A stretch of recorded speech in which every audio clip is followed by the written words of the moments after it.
નમસ્કાર વિદ્યાર્થી મિત્રો, હું કે એમ ડાભી શ્રી કેજી મહેતા કન્યા વિદ્યાલય વતી મારી યુટ્યુબ ચેનલ ડિઝાયર એજ્યુકેશનમાં આપ સૌને આવકારું છું અને હર્ષની લાગણી અનુભવું છું. આજે આપણે ધોરણ 10 સામાજિક વિજ્ઞાનની અંદર પાઠ નંબર 10ની શરૂઆત કરી છે, ભારતમાં કૃષિ.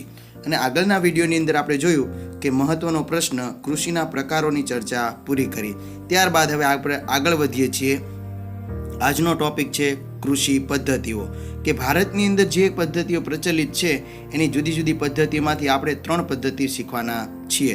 તો શરૂઆત કરીએ કૃષિની પદ્ધતિઓ. તો ભારતમાં સજીવ ખેતી, ટકાઉ એટલે કે પોષણક્ષમ ખેતી અને મિશ્ર ખેતી એમ જુદી જુદી 3 પદ્ધતિઓ પ્રચલિત છે. તો ફરીથી કૃષિ પદ્ધતિની અંદર 3 પદ્ધતિ આપણે જોવાની છે: સજીવ ખેતી, ટકાઉ ખેતી અને મિશ્ર ખેતી. તો શરૂઆત કરીએ પહેલાં સજીવ ખેતી. જે પ્રમાણે રાસાયણિક ખાતર અને જંતુનાશક દવાનો વપરાશ થઈ રહ્યો હતો, તેનાથી રસાયણોનો નુકસાનકારક અસરો હવે ધીરે ધીરે વર્તાવા લાગી. અનાજ, શાકભાજી અને ફળોમાં રસાયણો અને જંતુનાશકોની હાજરીને લીધે લોકોના સ્વાસ્થ્ય પર તેની વિપરીત અસર થઈ અને પર્યાવરણ પર તેની વધારે નુકસાન થયું. તો કહ્યું છે કે જેમ જેમ સમયગાળો વીતતો ગયો તેમ તેમ વધારે પડતું રાસાયણિક ખાતર અને જંતુનાશક દવાનો ઉપયોગ થયો, એની અસર ધીરે ધીરે વર્તાવા લાગી છે. એને કારણે એની અસર લોકોના સ્વાસ્થ્ય પર, લોકોના જે તબિયત પર બગડવા લાગી છે, એની ખૂબ અસર થઈ છે. તે ઉપરાંત પર્યાવરણ પર તેનું નુકસાન થતું જોવા મળ્યું. તો જમીનની ઉત્પાદકતા અને ફળદ્રુપતા પણ ઘટવા લાગ્યા, જેના કારણે લાંબા સમય પછી આ જમીનમાંથી પાકનું ઉત્પાદન અને ગુણવત્તા બંને ઘટી ગયા. સજીવ ખેતી એટલે ખેતીની એવી પદ્ધતિ જેમાં યુરિયા કે બીજા કોઈ પણ પ્રકારના રાસાયણિક ખાતરો, જંતુનાશક દવાનો ઉપયોગ કરવામાં આવતો નથી. પાકના પોષણ માટે છાણિયું ખાતર, અળસિયાનું ખાતર, કોમ્પોસ્ટ ખાતર તથા પાક સંરક્ષણ માટે ગૌમૂત્ર, લીમડાનું દ્રાવણ, છાશ વગેરે વાપરવામાં આવે છે. તો હમણાં આપણે વાત કરી કે રાસાયણિક ખાતર અને જંતુનાશક દવાનો વધારે ઉપયોગ થવા લાગ્યાને કારણે જમીનની ફળદ્રુપતા પણ ઘટવા લાગી અને એમાંથી ઉત્પાદન પણ ઓછું થવા લાગ્યું અને ધીરે ધીરે જમીનની ગુણવત્તામાં પણ ઘટાડો થવા લાગ્યો.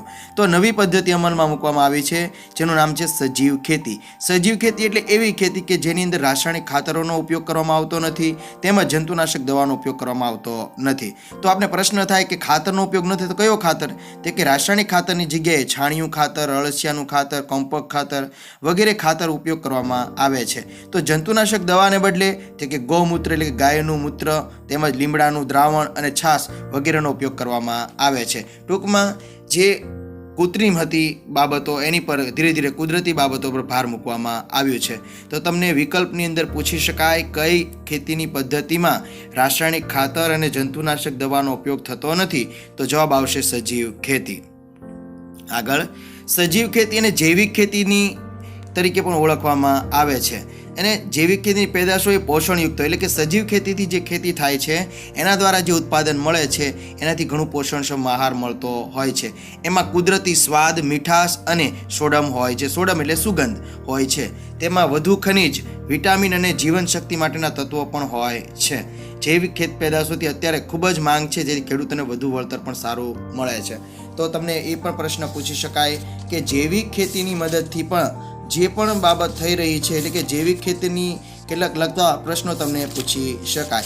એ પ્રશ્નો એવી પૂછી શકાય કે જૈવિક ખેતી તરફનું વલણ શા માટે વધી રહ્યું છે?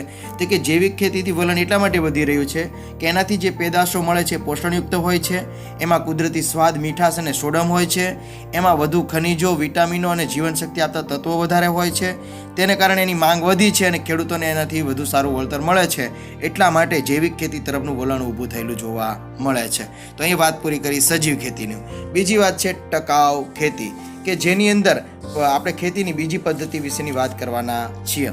તે કે આ ખેતીમાં જમીનની ફળદ્રુપતા લાંબા સમય સુધી જળવાઈ રહે તે માટે પાકની ફેરબદલી કરવી, પોષણ માટે રાસાયણિક ખાતરની જરૂરિયાત પૂરતો જ ઉપયોગ કરવો, કીટક અને નીંદણ નિયંત્રણ માટે જંતુનાશક દવાને બદલે જૈવિક નિયંત્રણનો ઉપયોગ કરવો, જળ સંરક્ષણનો ઉપયોગ કરવો વગેરે બાબતો પર કાળજી લેવામાં આવે છે. એટલે કે આ ટકાઉ પદ્ધતિની અંદર કે જમીનની ફળદ્રુપતા લાંબો સમય સુધી ટકી રહે એના માટે પાકની ફેરબદલી કરવી, એટલે એક પાક આ લેવો તો બીજો પાક એને ન લેવો, પાકની બદલી કરવી. પોષણક્ષમ માટે જરૂર પૂરતો જ રાસાયણિક ખાતરનો ઉપયોગ કરવો, જંતુનાશક દવાને બદલે જૈવિક નિયંત્રણનો ઉપયોગ કરવો અને જળ સંરક્ષણ વગેરે જે બાબતોની કાળજી લેવામાં આવે છે. અને છેલ્લું છે મિશ્ર ખેતી.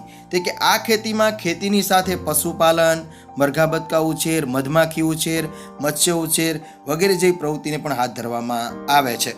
તો અહીં આપણે કૃષિની પદ્ધતિઓની 3 પદ્ધતિની વાત કરી, જેમાં સૌથી અગત્યની સજીવ ખેતીની વાત પૂરી કરી છે. તો કૃષિની પદ્ધતિઓ 3: પહેલું સજીવ ખેતી, બીજું ટકાઉ ખેતી અને ત્રીજું મિશ્ર ખેતી.